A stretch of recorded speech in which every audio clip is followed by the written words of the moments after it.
We think there's going to be a lot of litigation because we have so much evidence, so much proof, and it's going to end up perhaps at the highest court in the land.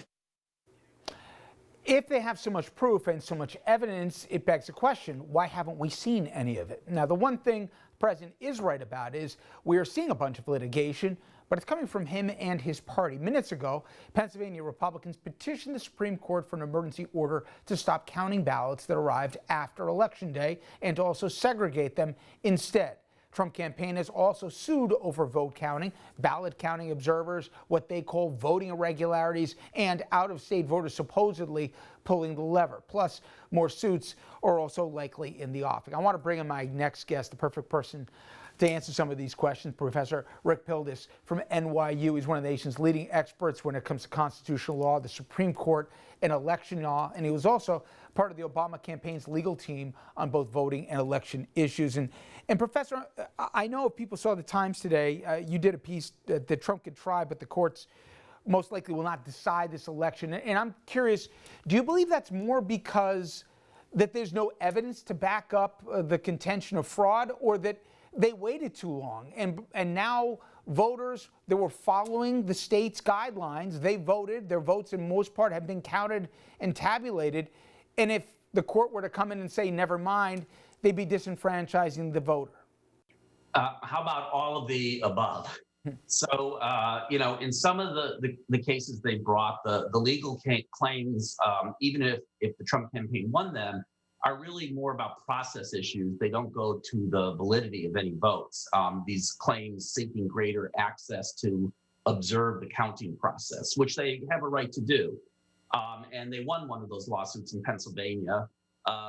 Basically, the problems here have to do with COVID and how close is it safe to allow election observers to watch the ballot processing go on. The other problem for them is that on some of these issues, they did raise things so late in the day that the horses left the barn. The process has gone way past where they are with the suits. The third thing is, some of the legal claims are fairly weak.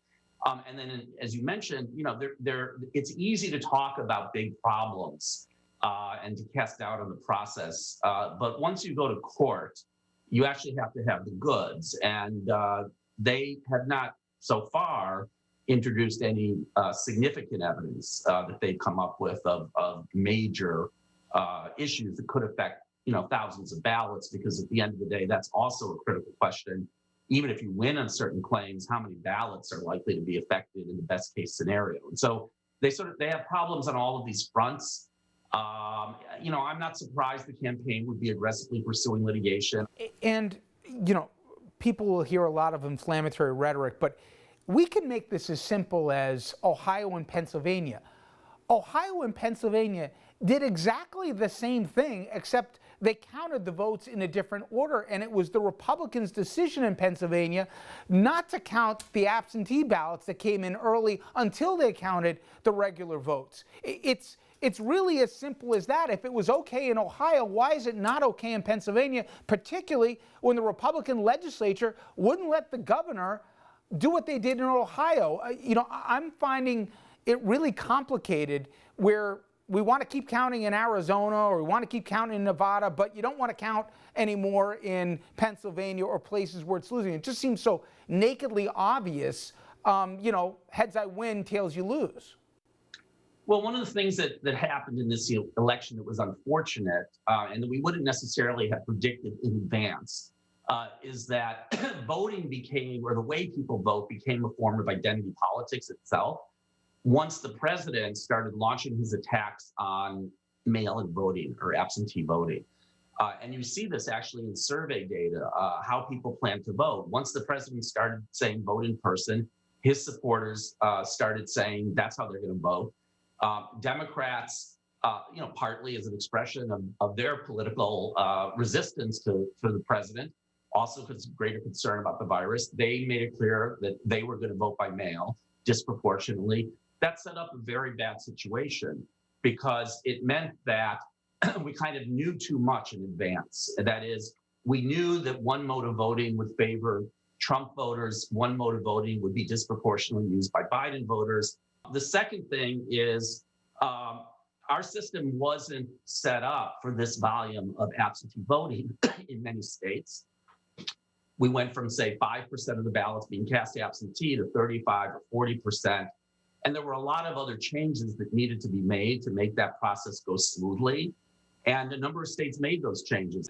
Final question as it relates to Supreme Court. Do you think they'll even take the case, let alone rule against it? And do we know now with these outstanding ballots right now, the way the math is working, that there's any pathway between the provisional ballots or even between the absentee ballots in Pennsylvania, that if we get to, let's say, 100,000 vote margin, that it'll really make a difference?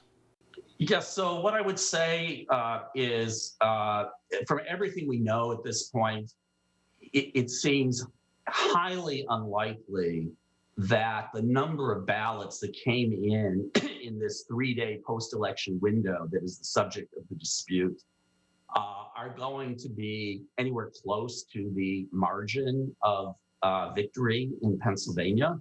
I think there is a chance the Supreme Court will take the case because the underlying issue is one that they, I think, are very engaged with right now. I think there's a lot of interest in the issue. And so especially taking it in a context where it doesn't affect an election, might make it even more attractive. The Supreme Court had two opportunities to stop Pennsylvanians from going ahead and believing they could cast a valid vote as long as it got back within 3 days of Election Day. The court was asked to issue a stay to block the Pennsylvania Supreme Court that ordered that. They declined to do that. It was a 4-4 vote. They were asked to expedite the case on the merits to hear it. They declined to do that. There aren't enough ballots there to make any difference. If the court takes the case, it's easy to imagine, even if the court rules this action unconstitutional, that its ruling is only good for the future. So, you put all those together, and I think not a lot of attention is really warranted to this case, at least for those who are primarily concerned about the outcome of this election. As people who worry about the election system going forward, the case will be important, but it's not going to affect the outcome of this election. Professor, it's going to be an interesting next 24 hours. I certainly appreciate you giving us some time, though. Thank you. Really very close to the end at this point. Let's hope we are. Knock on wood. All right. Thank you. Up next, the rest of the show, it's about you, our viewers. The phone lines, they're open right now. And just like we did on election night, I'd love to get your take about where we are at this moment in American history. Do you think that Trump's rhetoric is dangerous? You know the toll-free number, 888-766-2428. It also spells out 888-RNN-CHAT. That's if you're on the eastern seaboard here. If you're out west in Texas or California, please give us a call on the 855-735-2289 number, and that spells out to 855-RFL-CATX.